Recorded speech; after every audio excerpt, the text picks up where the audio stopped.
goals. It also was launched around 2017 and inaugurated took place in Buenos Aires on 2018. That is why I was saying it is the 8th cycle. Since the inaugural meeting in Buenos Aires, several cities have hosted it. Tokyo, Riyadh, Rome and Milan, and others. For this year, it is City of Tshwane and City of Johannesburg. Each participating city is represented by its mayor and its Sherpa. The U20 also invites the G20 and non-G20 capital cities as observers. Next slide. As the beginning of the process, the co-chairs identify the priorities, which becomes the basis of the discussions, but they have to be aligned to the G20. Our priorities that has been identified is economic opportunities and financing, climate action and urban resilience, social inclusion and equity, digital transformation and innovation. And it's based on the pressure points that we are having as a country, but as most of cities are faced in. And it is about creating the pathways for economic opportunities and also making accessible for all.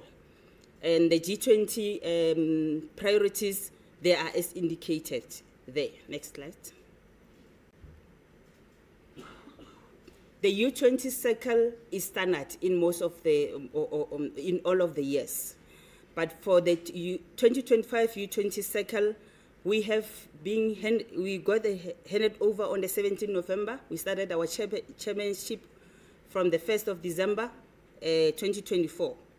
Currently, we have circulated the welcome letters and requests for the Sherpas, and we are now planning for the online Sherpa, which is happening this coming Thursday. Is a closed session, which will be led by our Sherpas. This is the beginning of the draft zero of our communique. And then we'll then be building up on that communique. In June, as City of Tshwane will be hosting the in-person Sherpas meeting, which we call it an African Mayors Assembly, on which we will want to bring the African flavor into that. In September, City of Johannesburg will be hosting the U20 Mayoral Summit, and this is where the handover of the final communique will be happening. And then we'll be going to the G20 Summit. In parallel, we have monthly webinars and the stakeholder outreach programs. The intention is to ensure that we have community engagement, public participation that are contributing towards an overall U20 platform. The webinars have already started last week, and we are doing them on a monthly basis. We do have 40 U20 participating cities. They are members of the U20. They are spread along the 7 regions, 3 cities in the Latin America, 1 city, also in the North America, there are 6 cities. So you can see from the presentation that they are spread amongst the cities. It's Buenos Aires, in Brazil, Sao Paulo, and Rio de Janeiro, and Sydney, Montreal, Mexico City, Monterrey, and New York City, Houston, and Los Angeles, Beijing, Mumbai, Ahmedabad, Delhi, Bengaluru, Jakarta, Tokyo, Osaka, Moscow, Seoul, Paris, Strasbourg, Berlin, Rome, London, Barcelona, Madrid, Lisbon, Helsinki, Istanbul, Riyadh, Johannesburg, Durban, and Tshwane for South Africa, Freetown, and Nairobi. These are the member cities. And we have the observer cities. They are 20 in numbers. They are spread around the regions. What we have done, it is just to make sure that the Africa representation has increased. Last year, there were only 3 cities from South Africa, which was City of Joburg, City of Tshwane, and eThekwini. We have tried to ensure that we include other cities for Africa. As you can see, Brazzaville, and Addis Ababa, Accra, Dar es Salaam, Windhoek, and Gaborone. They are the new members. Other cities, they are spread around the region. Also one of our members, African Center of Cities, South African Cities Network, Gauteng City Region Observatory, Metro Habitat, and OECD, UNESCO, public servant. I will not read the list, but these are the partners that provide the knowledge hub and provide us with content for the U20 activities. There are some key events that we have arranged. There is a very outstanding team that is doing the planning and coordination work from both cities. The key events are divided into 3 tracks: the Shepherd tracks, webinar track, and outreach track. We will be having the launches today, as you can see, and then we'll be having an online Shepherd meeting on Thursday, which is closed session for all the shepherds of the cities that we have outlined. Then we'll be having the summit in June and another summit in September. We have arranged the webinar, which are equally shared amongst the cities. We are sharing them according to the priorities. As you can see that we have already had our first webinar, which was about digital transformation and innovation. We are going towards an economic opportunities webinar, and finance, climate action and urban resilience, and the inclusion and equity and food security webinar. We have outlined the several outreach programs which are also spread along the priorities, just to create awareness for G20 and U20, and also to disclose to the community about the Communic and other Shepherd tracks that are there. Next slide. Our webinar that we'll be having this coming Thursday, it is the closed session for the shepherds, source shepherds, and the partners. It is the 3-hour session on which our executive mayors as the co-chairs will be opening the ceremony, and then we'll be initiating the activities as you can outline there. It's an interactive session between the shepherds, because that is where they start bringing out their voice as the cities from there.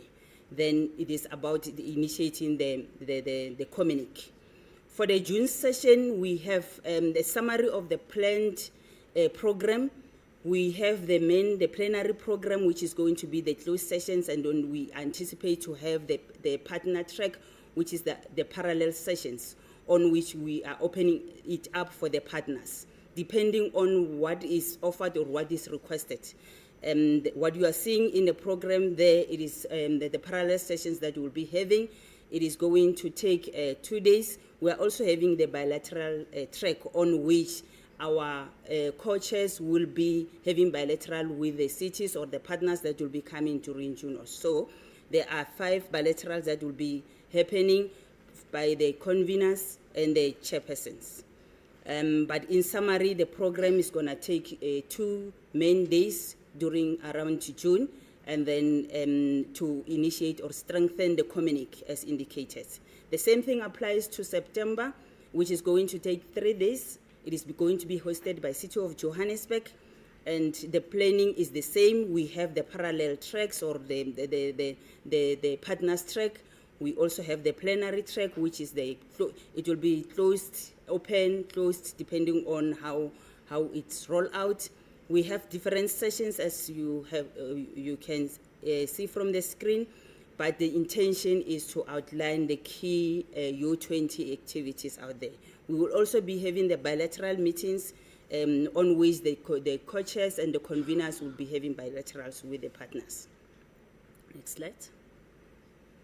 Yes, I indicated that it will be 2 days. It will be open and closed sessions. There will be the media sessions in the process. Okay. This is the summary of what the webinars are outlined. They are linked or they are spread in that way. Every month we'll be having those webinars.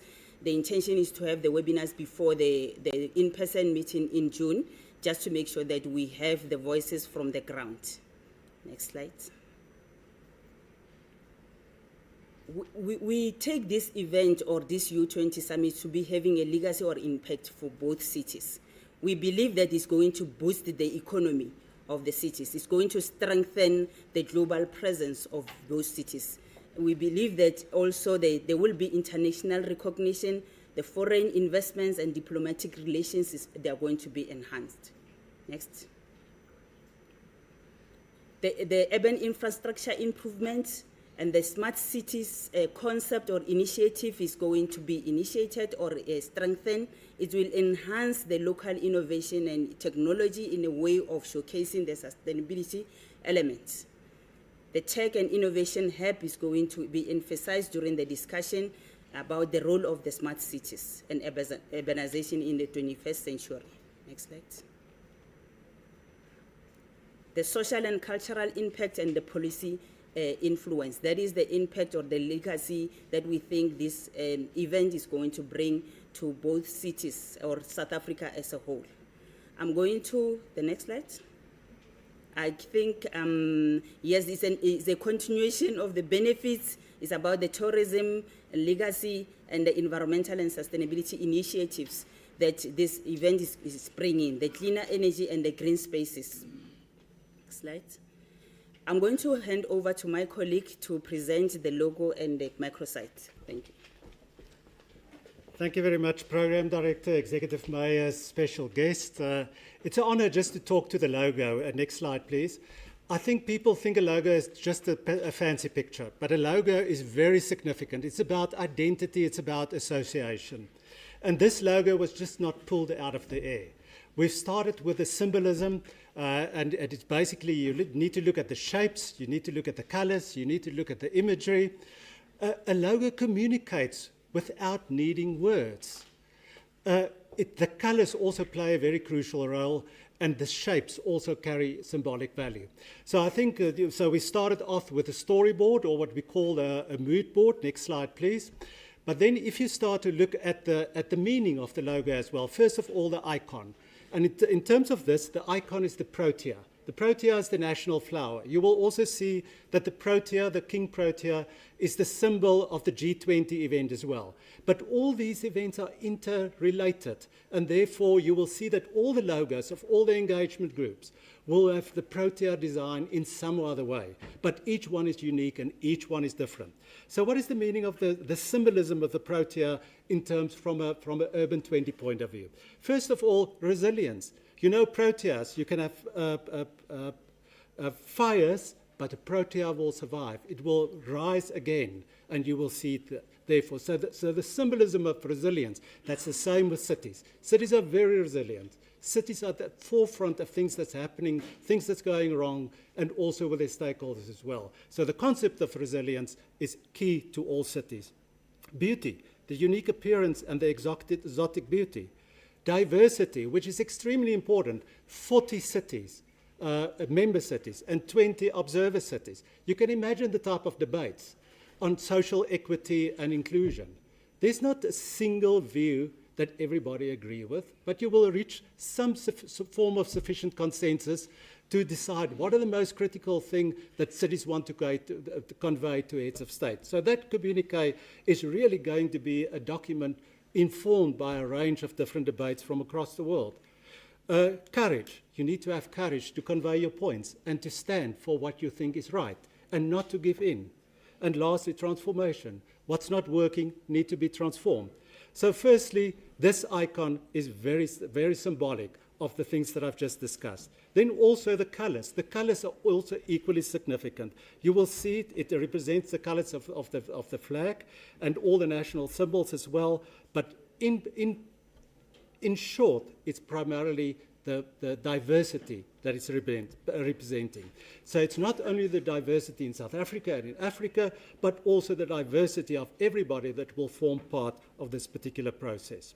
Next, please. So there you can see the logo. You've seen it already here, and it's based on the Protea nerifiolia, and that's the one that we're going to see throughout. It's already on the G20 website under the engagement groups as well, and there you will also see all the other logos with the Protea's design as well. I think the B20, Y20, all of those are already up there. Thank you. Next, please. So the last point is just on the website. This website, and I think it's very important to take down the address of the website, is www.u20sa2025.org. This website only went live this morning. But on this website, you can continuously come back to that because there will be new information on an ongoing basis on the typical opinions and the activities that's going to take place throughout the year. Dolly mentioned the June Sherpa, she also mentioned the mayoral Sherpa, but in between, the information of the webinars will be independent opinions of key people from across the globe. So the webinars will be informed, there will be activists participating in those events, but that will inform and shape the discussions within the various events as well. We will also create a track in there for partners to develop opinion pieces and provocations. Those are not the opinions of the Urban 20, but it's the opinions of the partners that's participating in this process. So next slide, please. So the website is something that you can come back to. Next slide, please. That's just the landing page. And then importance here, so what you will find in the website, it's obviously the home page. Then the About U20, that's basically just sort of the historical overview of previous cities that hosted it. You can also go to the original site of u20.org, basically, and see all the previous communiques that's on there as well. Then on city info and events, that's where you will see what will take place when. Also an overview of the cities itself, and that's where we'll also start to add the tracks for the partners to include their information as well. So that's basically what the website is all about. It's going to be a living website. Not everything is on there now, but from now on, you can go back on a regular basis and you would be able to see what's there. Program Director, thank you very much. This is the end of our input, and thank you. Thank you.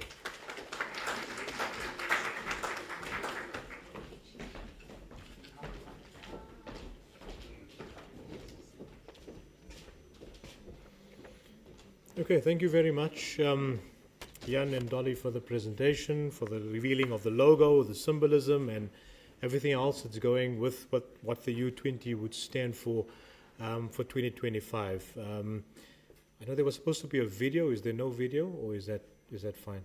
Because there was supposed to be a joint video as well on the program. Otherwise, if there's no video, I can move next. So, is there a video?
Okay, so we will now hear from the executive mayors from the respective cities on an outline of their initiatives towards the building up of the U20 summit in June and September respectively, as we've heard now about when these dates and what will be undertaken in these particular timeframes would occur.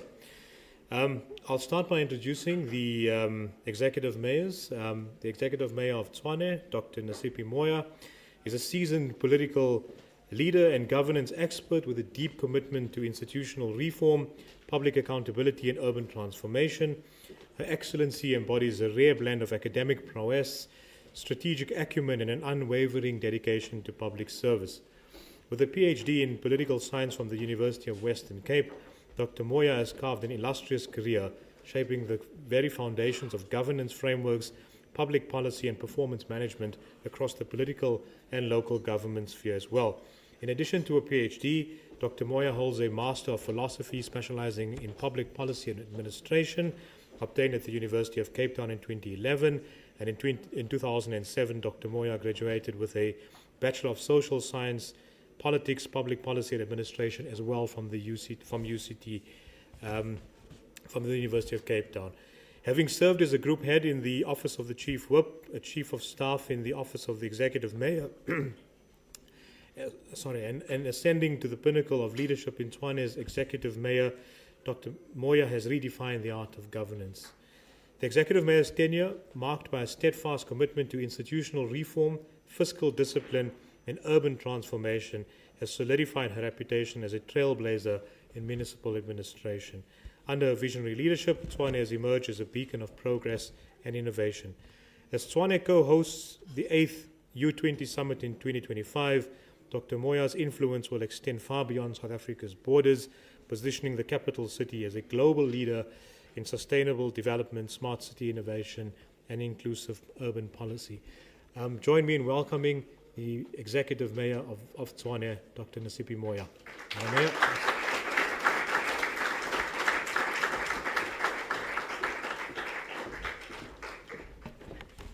Good morning. Aren't you supposed to say morning back? In Tshwane, we are very generous people and kind people. When we greet, we expect to be greeted back. Yes. Mayor Morero, the Executive Mayor of the City of Joburg and the co-chair of U20 South Africa. the members of the mayoral committee, both from the city of Tshwane and the city of Johannesburg, the Honorable Speaker of the City of Tshwane, Section 79 chairpersons, the city manager, the acting city manager from the City of Joburg, the conveners of Urban 20, both from C40 as well as UCLG, the Urban 20 members, observers and partners, the CEO of SALGA, distinguished guests from Tshwane, Johannesburg and beyond, esteemed colleagues and partners, members of the local and international media, and last but certainly not least, the citizens of South Africa, the residents of Joburg and Tshwane, and those that are joining us globally. This morning it fills me with pride, Mayor Morero, because we have shown that it is possible for government to collaborate. I don't think there's been many pictures of mayors working together like our pictures in the past 4 months, and it's a good thing at a time that our country is looking for unity among leaders. So thank you so much for your leadership and your partnership in this journey. But ladies and gentlemen, I thank you so much for joining us, because this is not a Morero Moya event. This is all our event, not only as Tshwane and Joburg, not only as Gauteng or South Africa, but also it extends to Africa, the global South, and the world in general. So thank you so much for being here. Welcome to the Jacaranda City, the capital city of the Republic of South Africa. It is an honor to stand before you today as we launch the Urban 2025 cycle, a landmark moment, not just for Joburg and Tshwane, but for South Africa, the African continent, and the global South. This is a historic moment, not just for our cities, but for South Africa and the entire global South. This moment is a recognition of the role of African cities must play in shaping the global urban agenda. It is an opportunity for us to take our rightful place at the table where decisions that impact our cities, our people, and our future are made. Under the theme, Cities Leading the Way in Reimagining Global Change, we are not just hosting the U20, we are leading a global conversation about the future of our cities and the role that they must play in addressing the most pressing challenges of our time. The world is more urban than ever before.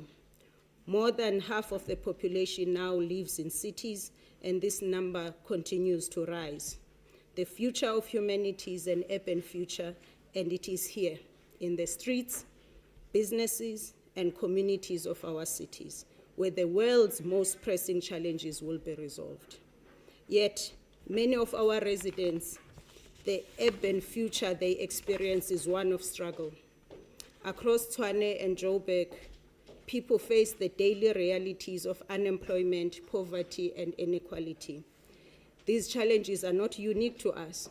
They are shared by cities across Africa, Asia, Latin America, and the whole of the developing world. And yet, even in the face of these difficulties, our cities remain places of immense potential. Johannesburg is the economic engine of South Africa, a city built on resilience, innovation, and entrepreneurship. Tshwane is the capital city, the center of governance and policy, a knowledge hub, and a driver of national transformation.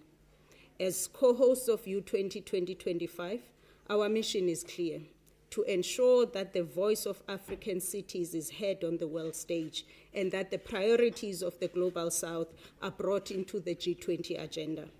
We are building on the foundation laid by Sao Paulo and Rio, but our goal is to ensure that this presidency reflects the realities of African cities and the needs of our communities.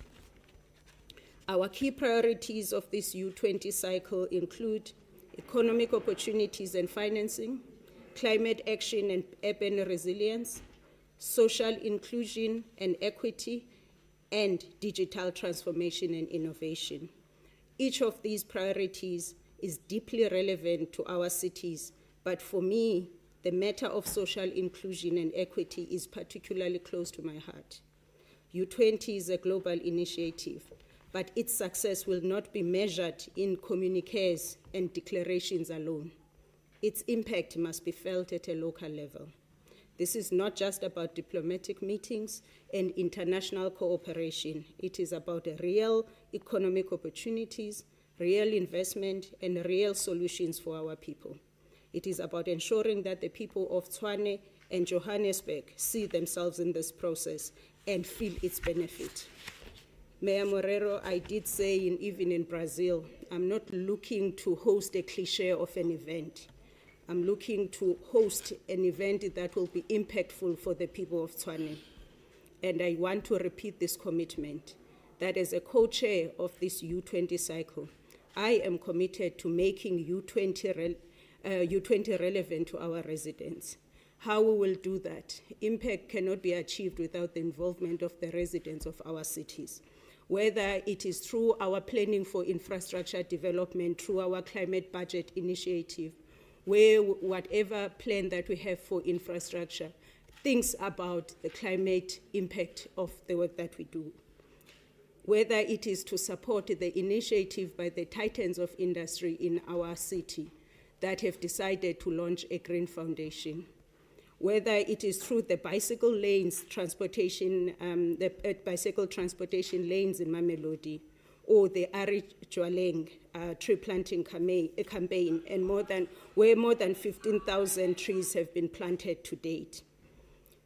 We must use this platform to not just to advocate for our cities on the global stage, but to showcase their resilience, innovation, and leadership to our communities. If U2025 is to be truly impactful, it must extend beyond government officials and politicians. We are committed to ensuring that the U20 process engages the people it is meant to serve. That means creating spaces for public dialogue and community participation, ensuring that our residents have a voice in shaping urban policies. It means fostering connections between local entrepreneurs and global investors, creating pathway for businesses to grow. It means recognizing that Tshwane as a knowledge hub has world-class institutions that must be part of this conversation. It is important to note that this is not just about the city of Tshwane and Johannesburg, but through our partnership with SALGA and SA Cities Network, we endeavor to showcase other cities and towns across South Africa that are experiencing the same challenges that we are facing. The University of Pretoria, Tshwane University of Technology, and UNISA are more than just institutions of higher learning. They are centers of research, innovation, and thought leadership. They are where the next generation of urban planners, environmental scientists, and policymakers are being trained. They are producing the solutions that will define the future of African cities. As we shape the U20 agenda, we will work closely with these institutions and ensure that their research and expertise inform our discussions. We will also use this opportunity to highlight the role that academic partnerships can play in urban transformation, from advancing smart city solutions to tackling infrastructure challenges. It is against this backdrop that I'm excited that City of Tshwane will proudly host the U20 Sherpa meeting in June 2025. This will be a crucial moment in the U20 cycle, bringing together global city leaders, policymakers, and urban experts to shape the recommendations that will be presented to the G20. But we see this as more than just a meeting. This is a chance to showcase Tshwane's unique culture, heritage, and commitment to innovation. It is an opportunity to bring together academics, government officials, the private sector, and civil society to demonstrate that what South Africa is capable of. Cities are on the front line of the climate crisis, economic inequality, and social exclusion. It is time for our voices to be heard at the highest levels of global decision-making. This is our moment to lead, not just as the City of Tshwane or City of Johannesburg, but as Africa's voice in the global urban conversation. Through U20 2025, we have the opportunity to shape a future that is just, sustainable, and inclusive. a future where African cities are not just participants, but leaders in the global urban agenda. We look forward to working with our fellow U20 cities, our communities, and our partners to make this a success. Let us seize this opportunity, showcase the best of South African leadership, and drive real change of our people. Thank you so much.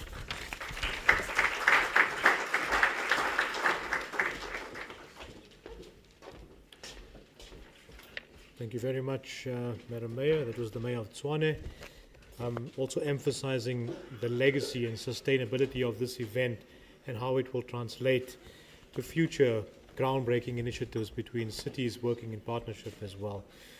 Let me now introduce the Executive Mayor of Johannesburg, Mr. Celo Enoch Dada Morero, who's a seasoned political leader and governance strategist with a deep commitment to financial resilience, urban transformation, and sustainable development. As the regional chair of the ANC in Johannesburg, he has played a key role in shaping the city's political and economic landscape, advocating for inclusive economic growth, spatial justice, and modernized forms of governance. His administration is focused on rejuvenating and restoring the inner city of Johannesburg, strengthening infrastructure, driving economic innovation to position Johannesburg as Africa's leading financial and smart city hub as well. His extensive experience in municipal governance, finance, and service delivery makes him a formidable leader in local government in South Africa. Beyond Johannesburg, Mayor Morero plays a significant global role in urban diplomacy and sustainable development. He currently serves as the president for the Global Fund for Cities Development, FMDV, where he facilitates international partnerships for urban financing and resilience. He also holds senior positions in Metropolis and UCLG as well. Under his leadership, Johannesburg will also co-host the 8th Urban 20 Summit, bringing together leaders from across and around the world to align urban development solutions with the G20 agenda. His academic credentials include a BA in Public Management, a postgraduate diploma, and a Master's in Public Management and Policy Development from the University of London, demonstrating his strong foundation in governance, policy formulation, and global urban leadership. His vision is clear: to make Johannesburg a globally competitive, sustainable, and economically inclusive city that leads Africa's urban future. Allow me to welcome the Mayor of Johannesburg. Thanks.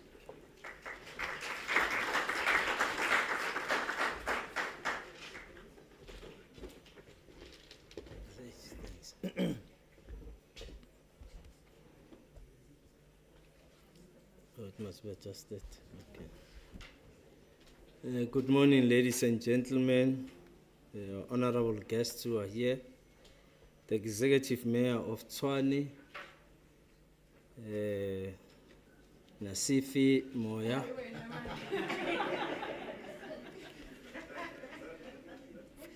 the Deputy Mayor of Tshwane, Councillor Modise, and the entire Mayoral Committee of Tshwane, the Mayoral Committee members of the City of Johannesburg who are here, Councillor Margaret Arnolds and Councillor Munisi, city managers who are here, the acting CEO of the City of Johannesburg.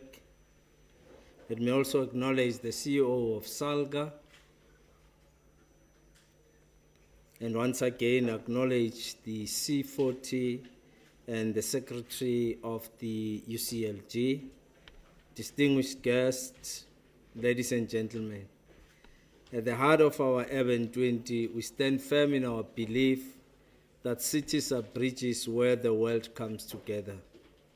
We're reminded that our strength lies in our ability to listen, connect, and work together. As Johannesburg and Tshwane embraces the hosting this global platform, let us use this moment to focus on what unites us and to create cities that work for everyone. This is our chance to show the world that through collaboration, compassion, and bold leadership, we can turn challenges into opportunities and build a future that's brighter, greener, fairer, and more inclusive for all. It is a privilege to stand before you today as we officially launch Johannesburg and Tshwane's co-chairing of the Urban 2025. This is a historic moment, not just for our cities, but for Africa as a whole. For the first time, not one but two African cities will lead this influential forum, bringing the priorities of African cities and the Global South to the forefront of the global agenda. We received this honor in Brazil in 2024, and on that day, the entire hall of delegates stood up and danced for the song called Jerusalem. I thought the video today will have a Vavavoom song, but the song was not Vavavoom. I think we need a background song on the day of the assembly in June and on the day of the summit in September. Some piano that is really, really rocking, so that we can showcase our visitors that indeed South Africa has a lot to offer.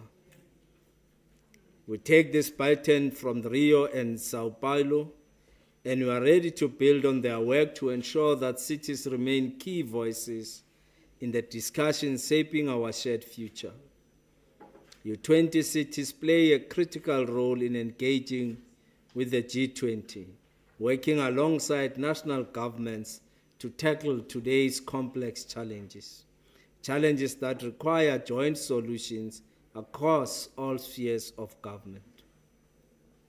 The Urban 20 is a powerful platform that provides mayors from the world's most influential cities and from the world's most influential cities an opportunity to shape discussions on sustainable development, economic equity, and climate resilience.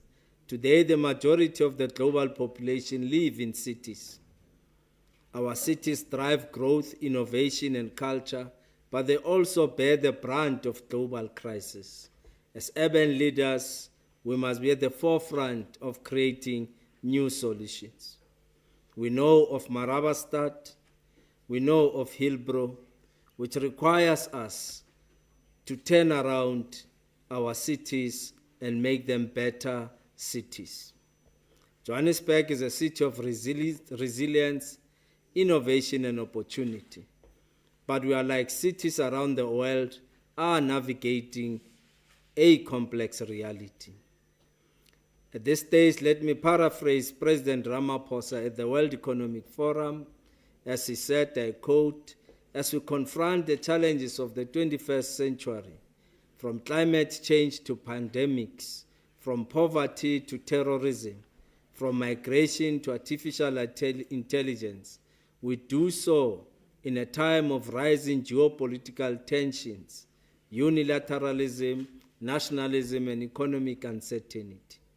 We are called upon to harness that most powerful and enduring of human attributes, mutually beneficial cooperation and collaboration." At the heart of the Urban 20, we stand firm in our belief that cities are the bridges where the world comes together. We are reminded that our strength lies in our ability to listen, connect, and collaborate. As Johannesburg and Tshwane, as we embrace co-hosting of this global platform, let us use this moment to focus on what unites us and to create cities that work for all. The significance of South Africa hosting this event, the U20, is more than just an honor. It's an opportunity. It's an opportunity for Africa, and it's a moment to bring our priorities to the global agenda, to highlight our unique urban challenges from informal settlement to climate adaptation, and to showcase our strength, innovation, resilience, and boundless potential. For Johannesburg and Tshwane, this is an opportunity to solidify our positions as international hubs for business, diplomacy, and culture. We call on our communities to embrace this moment, to welcome our global visitors, and to work together to ensure that our cities and our beautiful country leave a lasting impression. Beyond the summit, this event will boost tourism, attract investment, and create jobs, transforming our cities for years to come.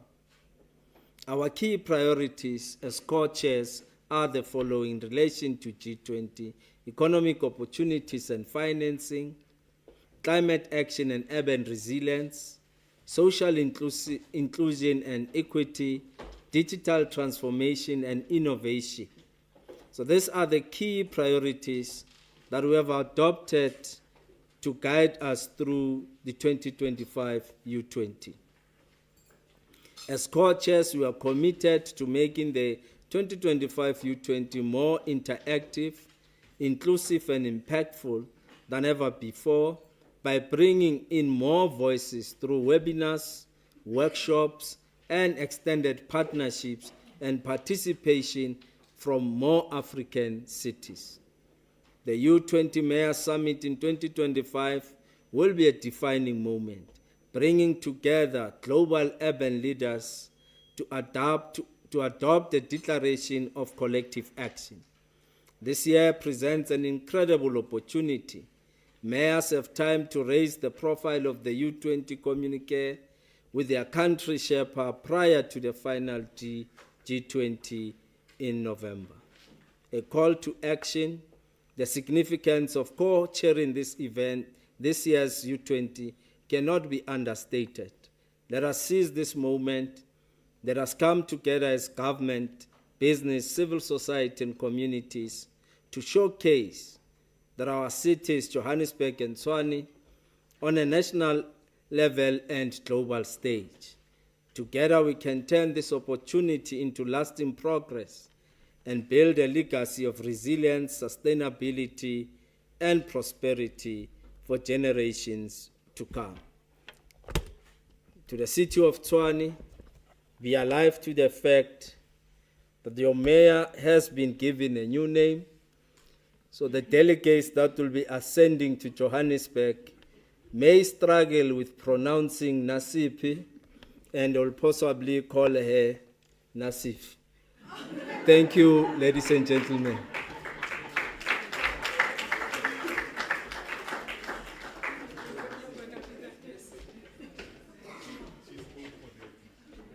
Thank you to the Executive Mayor of Johannesburg there, and also for reinforcing the message of the power of cities, being that driver of solutions to deal with urban challenges in a unified way as well.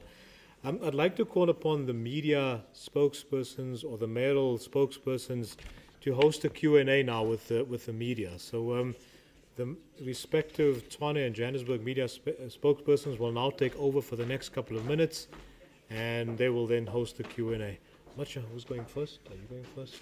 Chris, you going first? Okay, I'll leave it in your hands. Thank you so much. Thank you so much, Program Director. Good afternoon. Good morning, colleagues. I am Samgera Mkopozi. I have the pleasure of serving as the mayoral spokesperson for the mayor of the city of Tshwane, Dr. Nasipi Moya.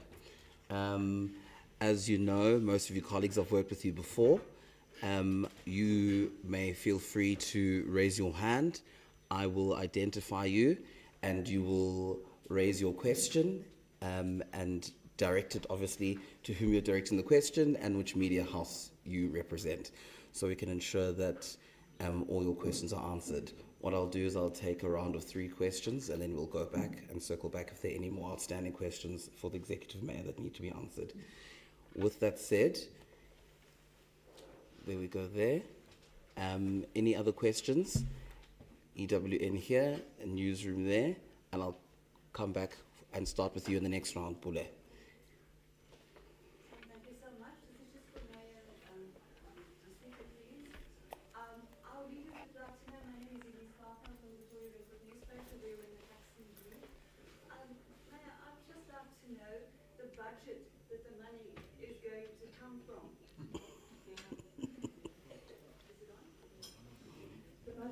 money is coming from?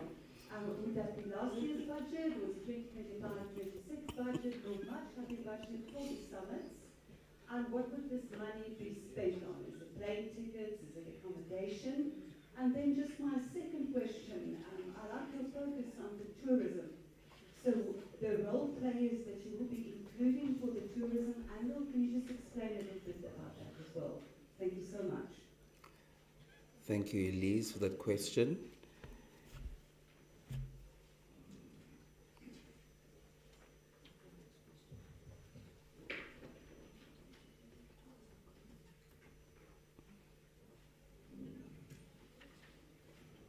Morning. Nobukani Mdamo from Eyewitness News. Just a few from me, please. The first is, when it comes to the priorities that you've identified, climate change and climate financing is among those. It was last week when we had the finance track in Cape Town, and the issue of climate financing was a sticking point, especially with the US pushing back a bit on that. What's your approach and what communication have you had with the mayors, particularly in the US, the three cities, New York, Houston, I think, and LA, you said, in terms of addressing those, so that the issues and the geopolitical issues that we're seeing on a national scale, that they're not spilling over into addressing some of the issues of local government? The second one, do you by any chance have an investment target that you would like to reach by the end of this particular summit? You mentioned quite a number of international guests coming in, investors looking at these two particular cities at the moment, and hopefully raising the appetite amongst the investors. Do you have investment targets? And then in terms of smart cities, I mean, both Joburg and Tshwane are struggling with, I want to say basics, infrastructure and so on, getting a handle of that.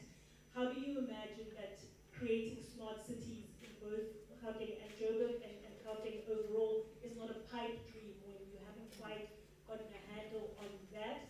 And then just the last one, debt sustainability on a national scale again is a big one. Both Joburg and Tshwane sometimes battle to balance the books from time to time. How do you work around that? And what, I think it was Mayor Moreno, I think you went to the World Bank at the end of last year and Standard Bank trying to raise new debt to address some of the issues that you have when it comes to infrastructure. How do you work around debt sustainability and the messaging to some of the financial institutions globally? Thank you. Thanks, Noglunga. And then yourself, Junior. Junior Kumalo from Newsroom Africa. Just to piggyback on the question that has been previously asked, on the challenges that are currently facing the two cities, even as you speak right now, to the mayor of Johannesburg, there are currently water marches, protests around water issues. Do you think this inspires confidence as you take up this co-chair of such an important forum? And to the mayor of Tshwane, you spoke a lot about making sure that this is not just another global engagement or a talk show. You want to ensure that your citizens do benefit from this. What exactly would you be doing to try and ensure that the citizens, especially of Tshwane, do benefit from this? Thank you. Cool. Thank you. EM?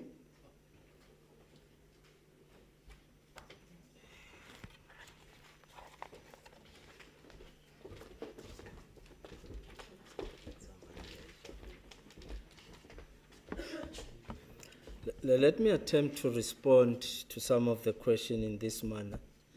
Firstly, of course, in terms of the world geopolitics, you'd understand that with the election of the President of the United States, we immediately signed certain laws into, which meant, for example, we would have lost some of the aid that was impacting on AIDS and HIV in South Africa.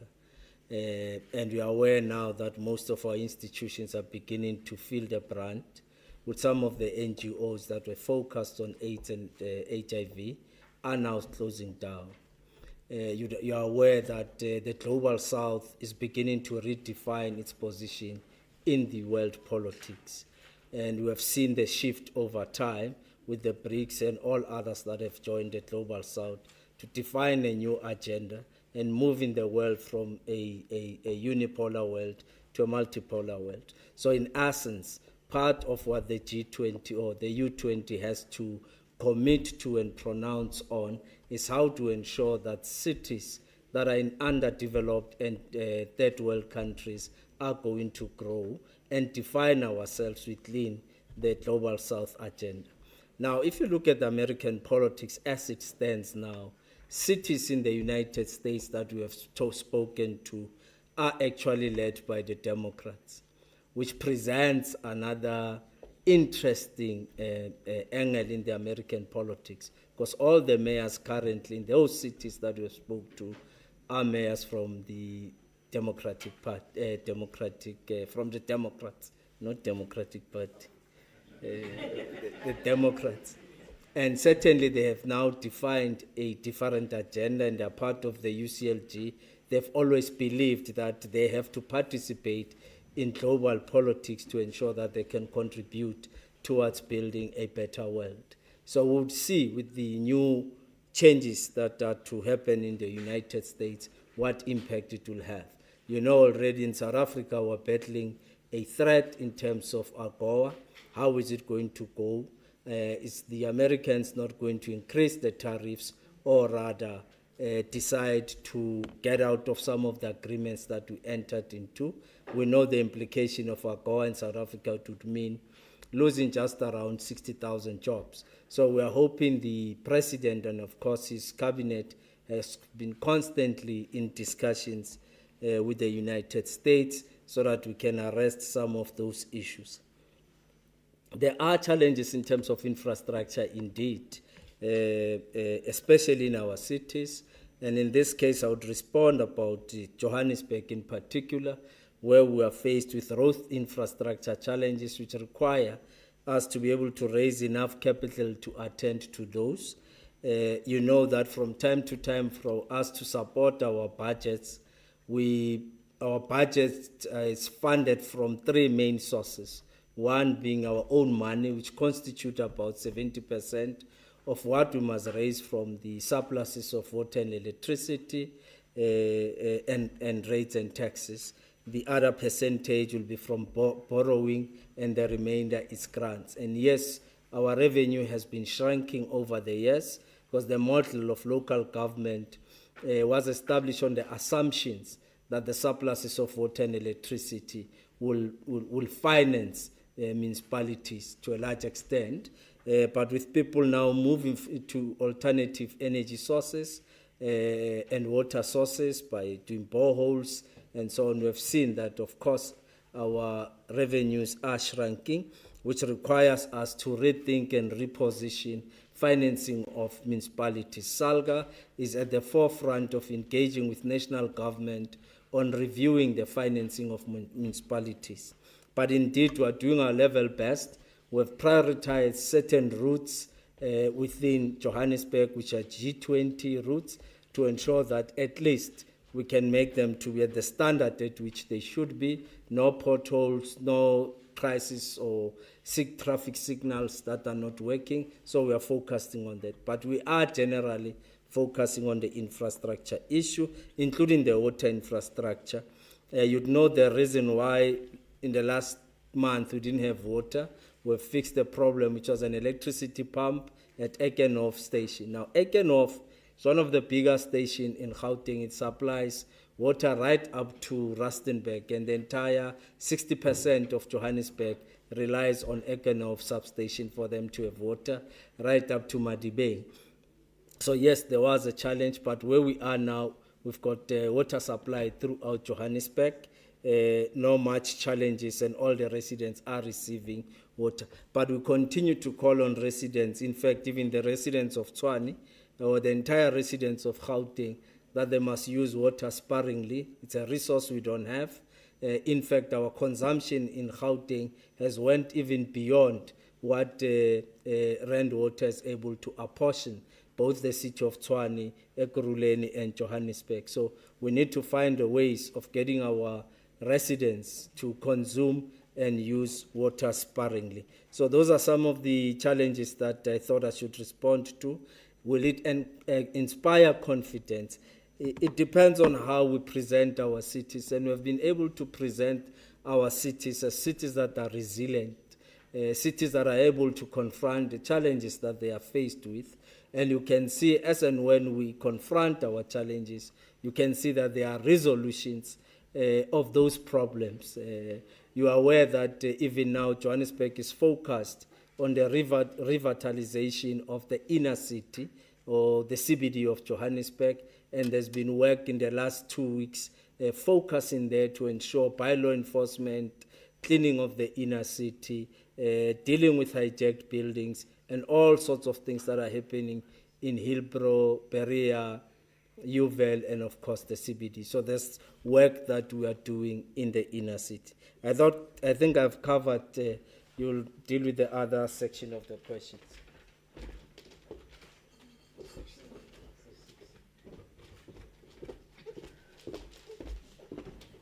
I was hoping Mayor will cover the budget question as well for Tshwane next time. Elise, for those who may have seen or had sight to the draft adjustment budget of the city of Tshwane, there was a 10 million rand that was allocated to this event. Unfortunately, we are the city that will have to justify to the residents of Tshwane why we would take 10 million rand and fund an event and not fix their street lights. We then, as the mayoral executive, took a very risky decision of removing the entire 10 million rand and committed to raise funds ourselves through sponsorships. And so there's zero budget for this event on the budget that was approved by council on Thursday. So when you don't see us, know that we are busy begging for money from all sides of the city. Fortunately, we have people who have indicated that they would support the event for various reasons. It's a good event, so we are not worried that we won't be able to host an event that we are all proud of. In terms of the tourism question, obviously we want to rely as much as possible on our in-house capacity in terms of how do we present the city of Tshwane to the world. And therefore that would be the first point of contact. We do have heritage sites as the city of Tshwane that would love in between a very packed schedule to show our guests, whether you're Freedom Park, whether you're Church Square, whether you're Mamelodi or Atteridgeville, we want to showcase our city proudly. However, we do have partners that we are working with. For instance, the Tshwane Tourism Association, the Dinogang Tourism Association, Small Tourism Enterprise Association, Gauteng Tourism Authority, National Guest Houses. So those are some of the stakeholders that we must work with. Because we also just need to make sure that our guests are safe while they are here. So us working with those stakeholders will be able to give the assurance to our guests that they will be safe and be able to be catered for.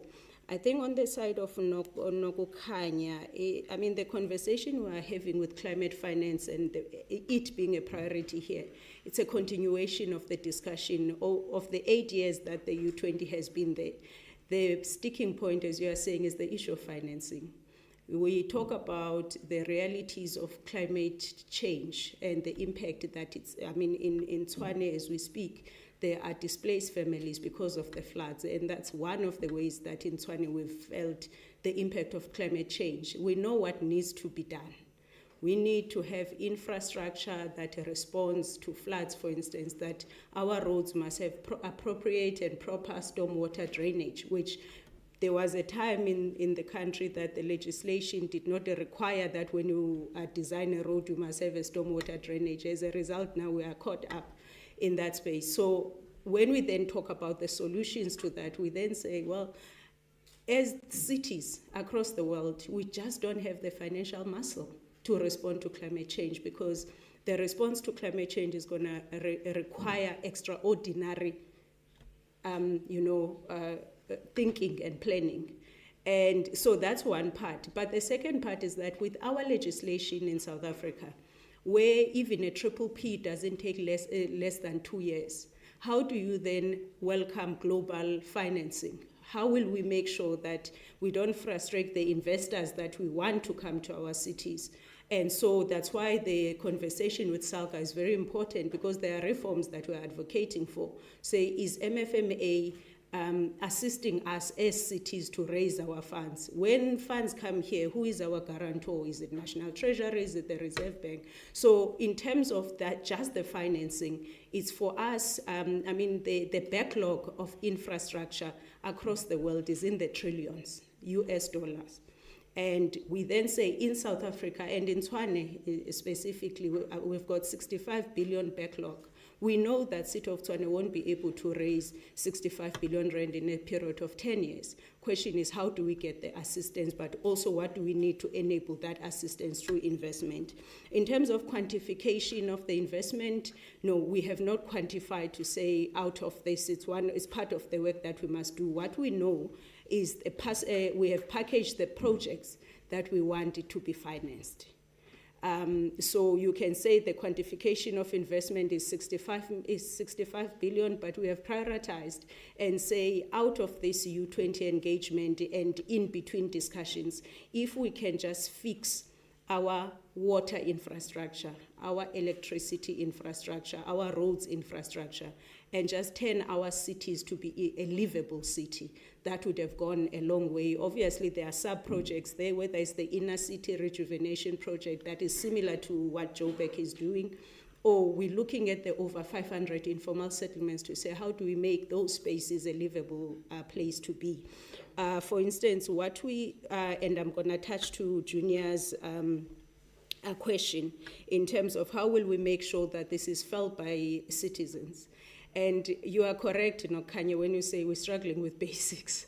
This is us resolving those basics. And the basics in your municipalities is for us to honor the constitutional obligation that we have, which is to make sure we give basic services to the residents. And so, Junior, in terms of how will we make sure that we citizens are benefiting, for the city of Tshwane, we are one of the, I think the first city in Africa to use the climate budget initiative. What it means is that every project that we are budgeting for, it already has a consideration for how does it respond to climate change.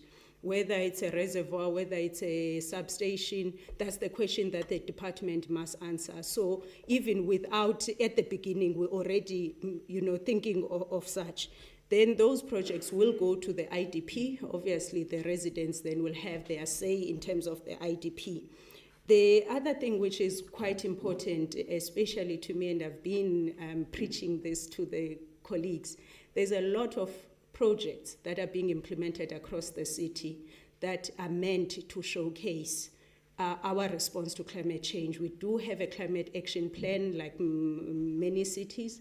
And it's all good that you have a plan, but how are you implementing it on the ground? I've made a few examples. For instance, the issue of the bicycle lane in Mamelodi in Solomon Mahlangu Drive.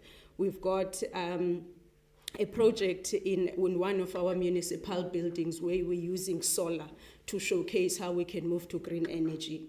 We've got a project that we are doing with Eskom very soon where we are electrifying an informal settlement using green energy. We, in terms of the substations that are being upgraded, already there's an alternative technology that we are using there that is greener and more friendly. And so those are the projects that even without a resident knowing, already we have affected the agenda of climate change, and it's part of that. But also, if we don't think about the health of our residents, it would be a big mistake for us. So between ourselves, the mayor of Joburg, mayor of Ekurhuleni, we are now ready to tackle the issue of river pollution in a way that is constructive without blaming each other, where we are saying that the solution to the pollution of the rivers in Gauteng, in Tshwane, whether coming from Joburg, coming from Tshwane, is not going to be only funded by Joburg or Ekurhuleni or Tshwane. We obviously need a different approach in which we need to approach financing of the solution. So there's a couple of projects that we are working on to just make sure that every resident or each resident gets to benefit whether they know about it or not. Thank you so much.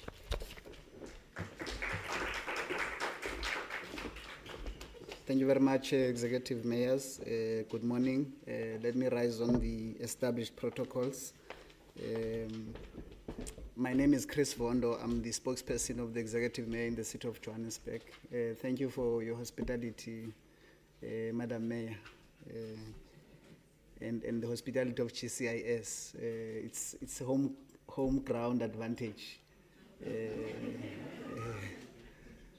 May I request the second round of the comments and inputs? You'll be the first. Any takers? Follow up, and then the third, the fourth. Or Pule, you'll be the first because you were noted earlier on. So let's request Pule to be number one, and then you'll be second, number third, and then you'll be the last one. Come in, Pule.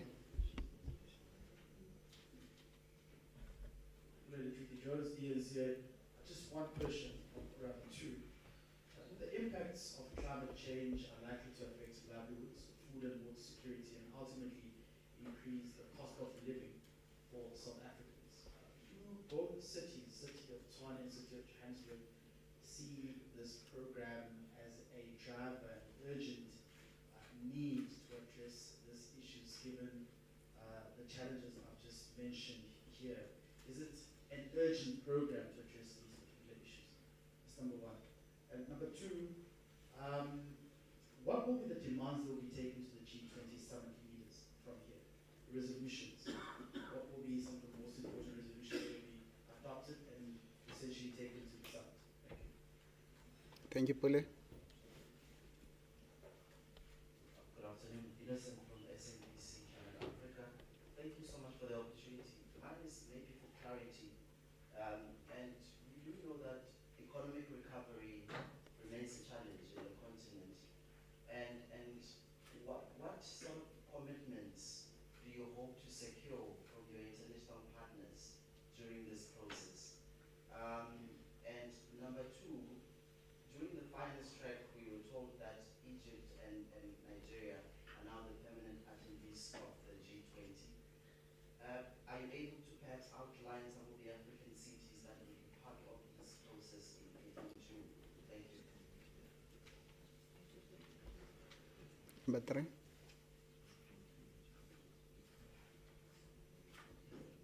Good afternoon, ladies and gentlemen.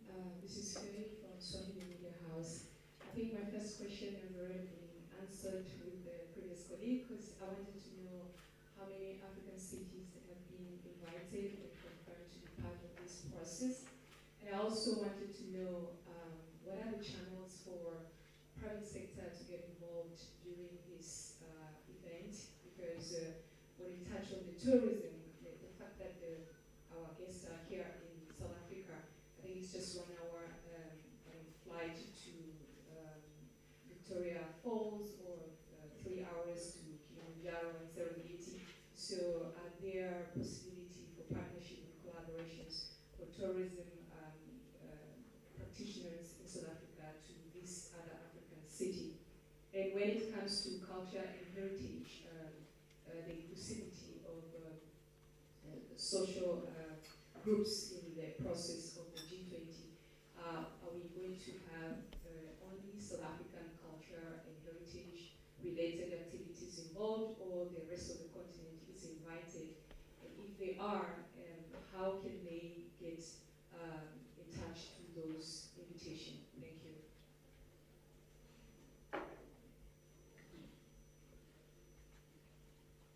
Thank you. Nokanya again from EWN.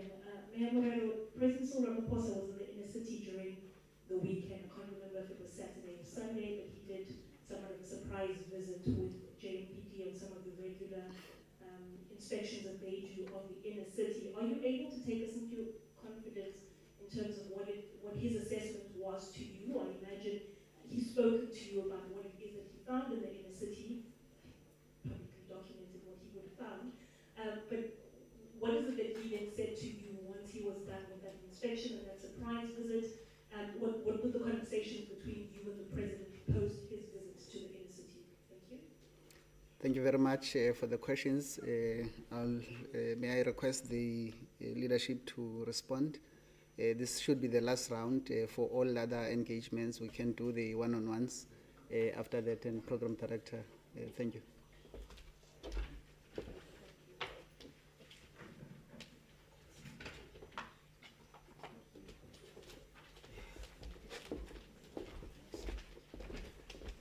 Let me start with the very last question on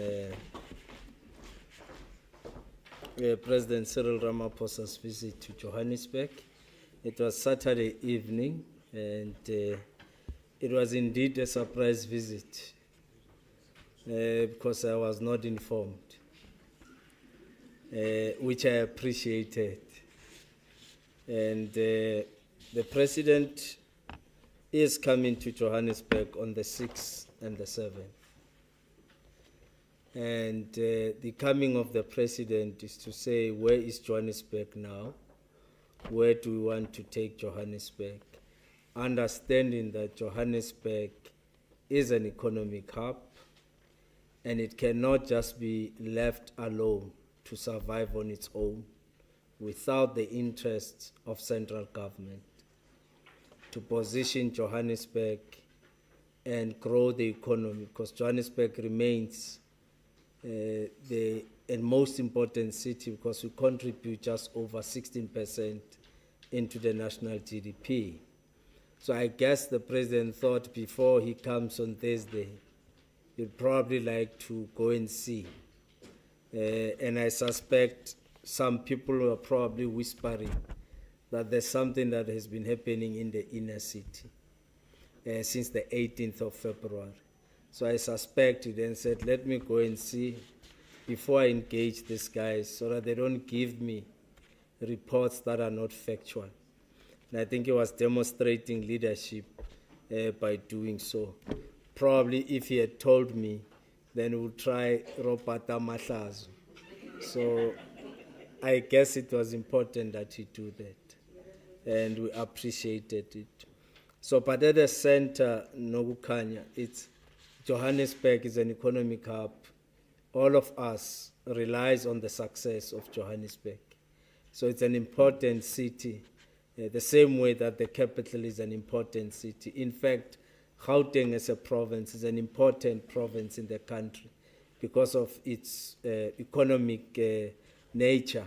So we have to ensure that this province does not collapse, this province survives. And to be frank and honest with the media people, yes, Johannesburg has been faced with a number of challenges, which we ourselves are trying to work them around so that we can maintain this city and continue to grow. We continuously argue that we are an investment destination, and we have to prove that to investors that yes, indeed, we remain resilient, we remain a city that can confront its problems and resolve them. And that is why some of our partners in the property space, in business, have come forward to say they would want to work with us to ensure that we can grow the economy of Johannesburg and grow Johannesburg itself. So there is movement towards that direction. And the support that we'll be receiving from the presidency, we think is the first step towards making sure that national government really gets involved in its cities. And I think we're not the only city. They will also be visiting Tshwane quite soon, because the president and his cabinet have taken a view that these cities can collapse in their hands. They have to do something. You know the challenges that both Tshwane and Johannesburg have, but both of us are focused on the ball to try and resolve these challenges. And they emanate from whether it's revenue collection, it's infrastructure, etc., etc. So we are focused on those. There was a question about, I think it's Pule, around the climate change. In fact, climate change, and I think all of us have seen, and I think in Johannesburg in 2011, we adopted what we call the Growth and Development Strategy 2040. And if you look at our document then, it already predicted that as a result of climate change, Johannesburg will face massive rainfalls. There'll be a lot of rain even in winter. And I think last year you saw between June and July, we had number of rains in Johannesburg, which was unheard of in just around 2012. We've never had so much rains in winter. We've never had so much rains between January and February. So that in itself indicates that climate change is real and we have to intervene. And one of the interventions is around planting of trees, because we believe we have to use natural solutions to deal with natural disasters in that way. Otherwise, if you try and use artificial interventions, they're likely to fail. So natural disasters requires natural interventions. But over and above on an infrastructure level, in terms of climate change, is for us dealing with issues around the stormwater, because we now have heavy rains. We have to deal with stormwater, road infrastructure, so that we can reduce the impact. And in fact, on the 19th, 18 to the 21, we are hosting an Africa Urban Forest Conference in Johannesburg. And already by the 21, we will be declaring 200,000 trees to be built. To be plowed. And in the next 3 years, we hope to at least deliver 1 million trees in Johannesburg.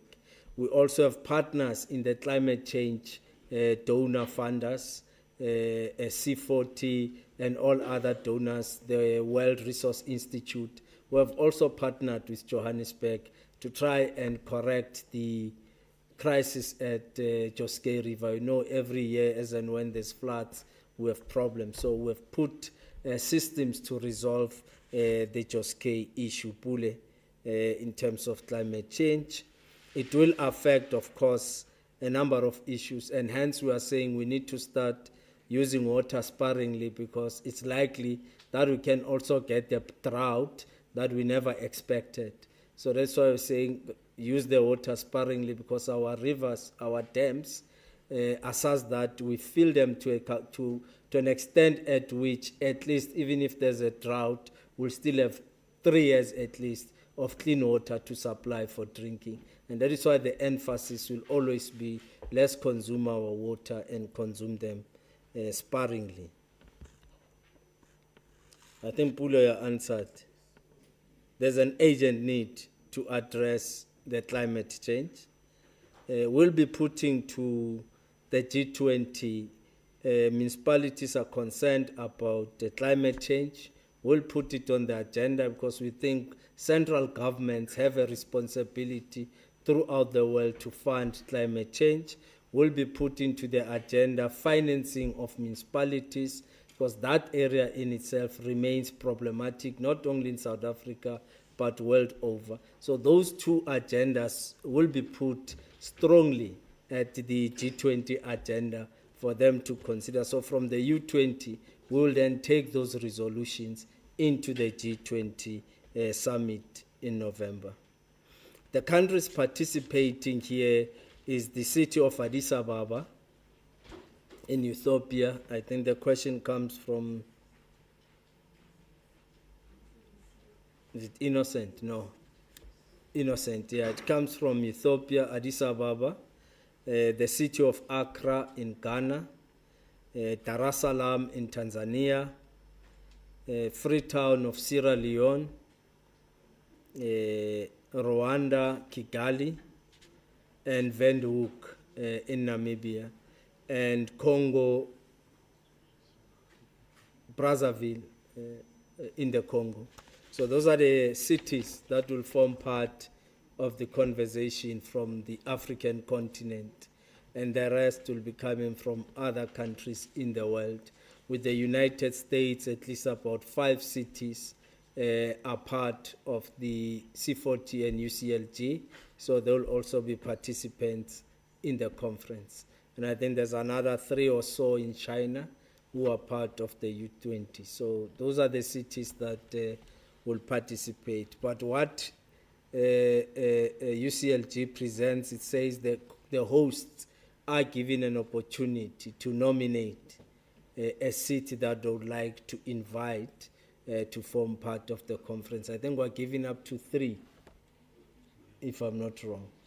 And in South Africa, it's ourselves, City of Johannesburg, City of Tshwane, and the City of eThekwini who are participants. But over and above, we have taken a view as the co-chairs that we have an opportunity to invite other metros to participate in the U20. We are just waiting for UCLG to also approve those that we have invited. I think you'll cover the rest of the questions.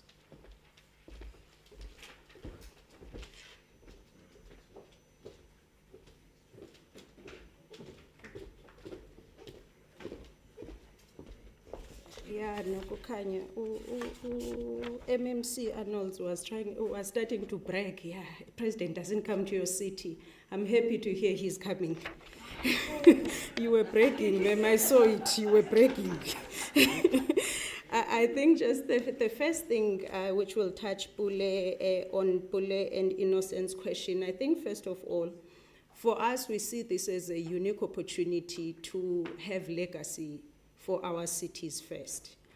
And then that legacy obviously being replicated in our province, in our country, in our continent, and the global south. But you can't have impact or legacy if you don't understand what is it that you are trying to achieve. And I think the conversations that need to happen through the webinars, through the op-eds that we're going to have in the lead up to the Sherpa meeting, is for us to say, do we understand the challenges, the pressing challenges that we are facing as these cities? Not only do we understand what are they, so is it climate change, but do we know how to translate what climate change means for Africa? Because in most cases, we use terminology that Umagogo in Winterfeld won't understand. And when we talk about climate change, we must communicate on behalf of our residents. For us, we can Google and understand the terms. But when I go to Winterfeld and say the IDP budget has prioritized, so 30% of the IDP budget, it looks at responding to climate change. How do I explain that to Magogo so she doesn't think I'm running parallel projects in the city?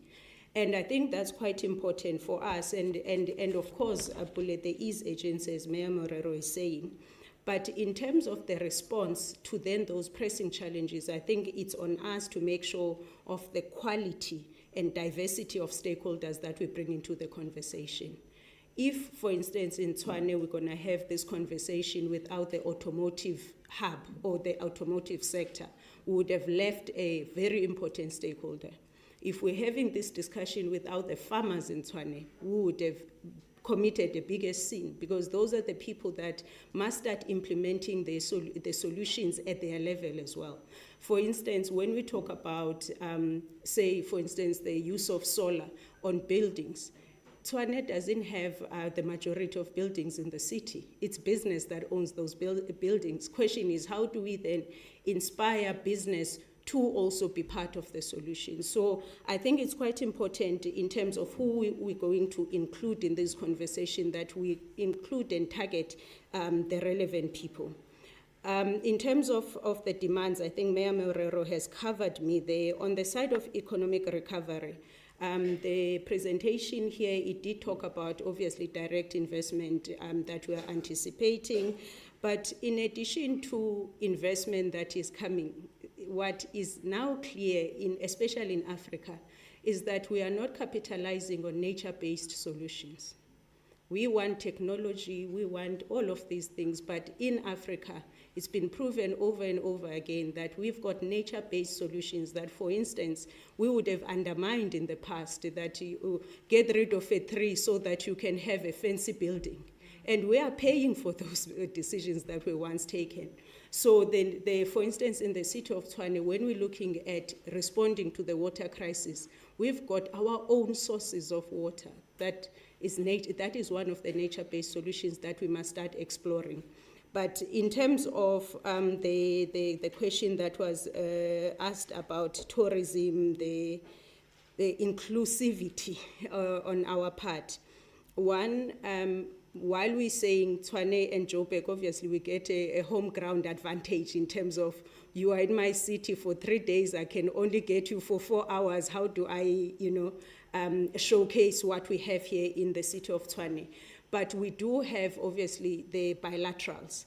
In those bilaterals, we do have the what is this English word? We can involve other cultures as well. So whether it's a business breakfast or lunch, that would be, in Brazil, we had an African table, for instance, for lunch the other time. And so there are many ways to be inclusive. And I think it goes back to the commitment that we have made to say we don't only want a Joburg and Tshwane event. So it's now up to us to make sure that all the countries and the cities, they feel included, not only what we say, but in the way that we consult them, in the way that we bring in their cultures. So I think that is quite important. I think so as a last word, on behalf of myself and the Mayor of Joburg, we are looking forward to engaging you as we're taking this conversation, not only with our fellow mayors in South Africa, but where we are now soliciting and consolidating the voice of Africa and the Global South. And it truly is an honor to be chosen cities to host this event. Thank you.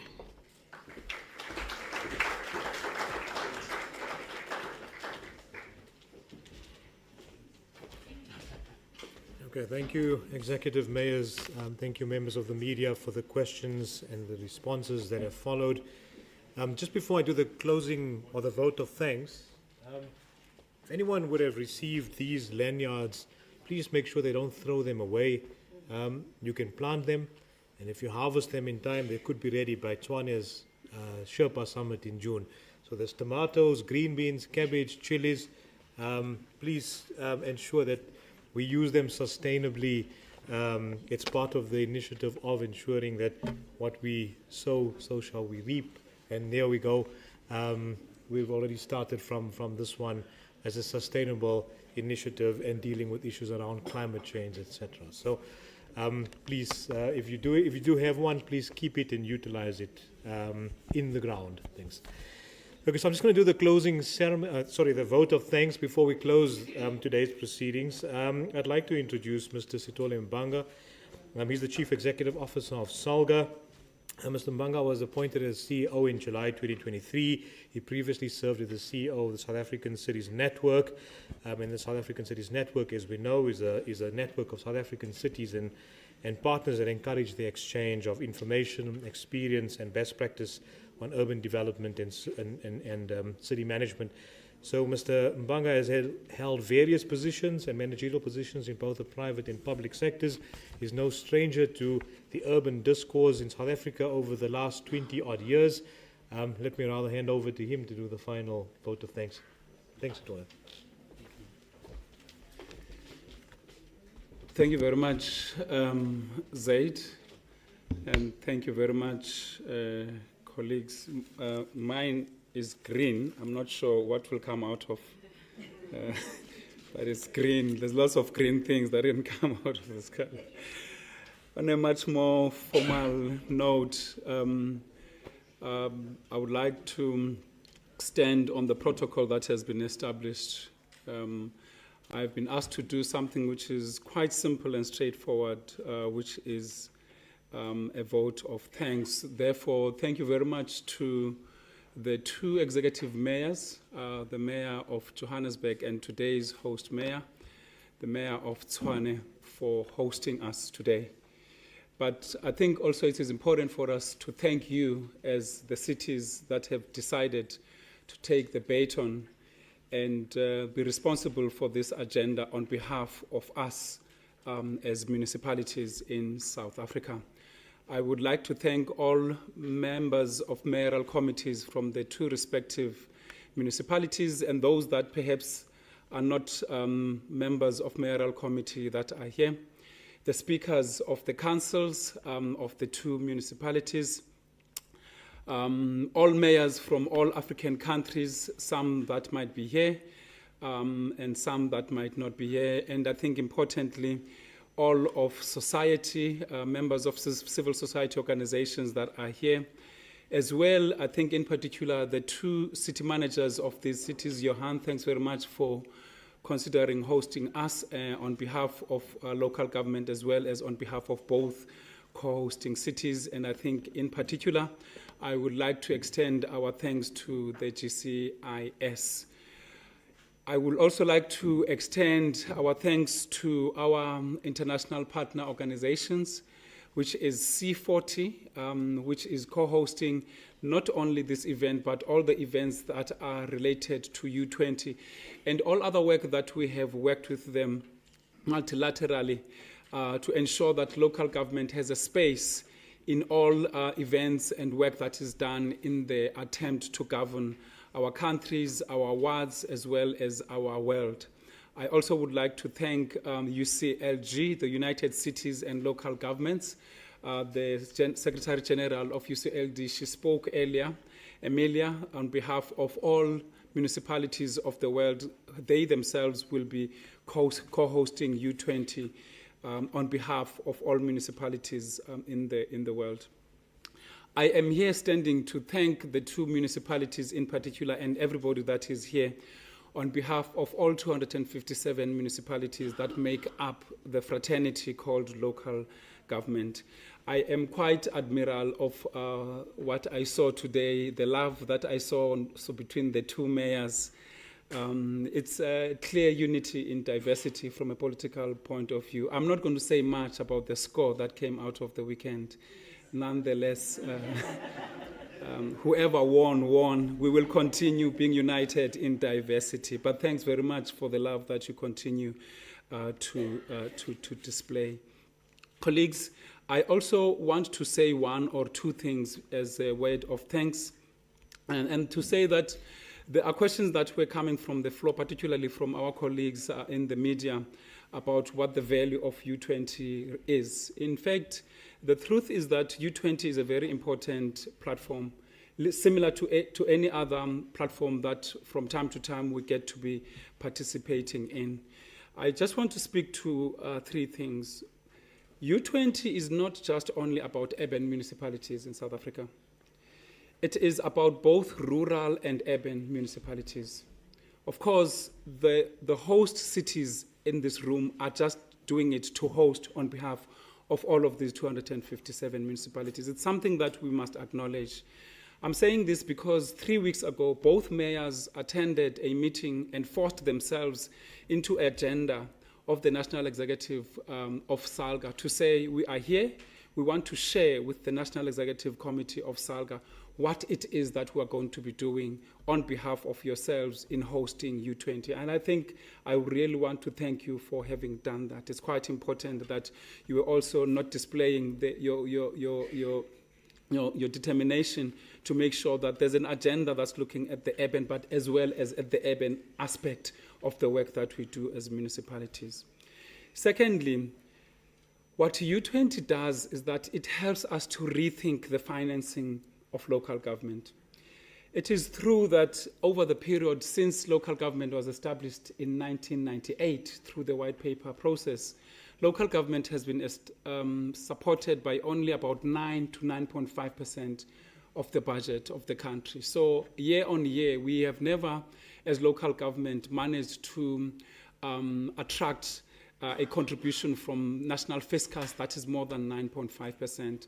And as the mayor of Johannesburg was saying, when local government was established, there were quite a number of assumptions that were made. And one of them was that we will give local government only 9.5% of the fiscus, the rest you will go and find. And the assumption was that you, as citizens in municipalities, in cities, in intermediate cities, in deep rural areas, you will be forking that particular bill. The reality is that that's not the truth. As this first generation of democratic local government, we are realizing that citizens are struggling. They're struggling to pay for the services of municipalities. This then puts a lot of pressure on the local governments. And therefore, there's a lot that needs to change. So U20 is an opportunity for us to start learning from how others manage to refinance themselves. And in our instance, I think there was a question around the financing of infrastructure. U20 does give us an opportunity to think about the financing of municipal infrastructure, particularly infrastructure that is impacted upon by the effects of climate change. The last point I would like to make is that local government is currently in the process of rethinking the white paper that established local government in 1998. We will officially from the 1st of April start the process of reviewing the local government white paper. Government has agreed that as local government, we are giving you the opportunity to start reimagining local government and rethink how should local government work better. And yes, of course, it is about financing, but it is also about leadership. What type of leadership must be leading local government? This is something that cannot be answered or responses given to by those that are in national government. It is us, it is our responsibility as leaders in local government to provide a response to that. Leadership of local government, by the way, is not limited to those that are elected. There are those that are unelected. These are people that lead businesses, for instance. These are people that lead civil society organizations in their different segments, whether it's youth, whether it's women, whether it's pressure groups, in whatever format they might be.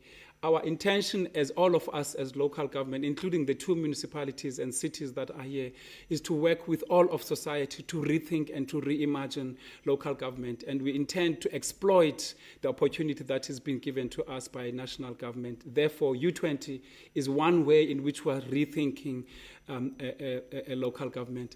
In so saying, you are also invited to the party. At this point in time, I'm going to call it the Morera and Moya Party, because that's what it's going to be for the next couple of days until October when U20 is here. Thanks very much, ladies and gentlemen, for attending. Thank you.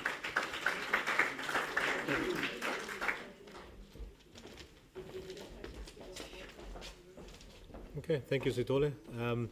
On that note, I'd like to close today's proceedings. Thank you very much. If there are any other one-on-one interviews or any photo opportunities, please engage with the relevant mayoral spokespersons. And I think that would conclude it from there. Yeah, excellent. Okay. Quick announcement.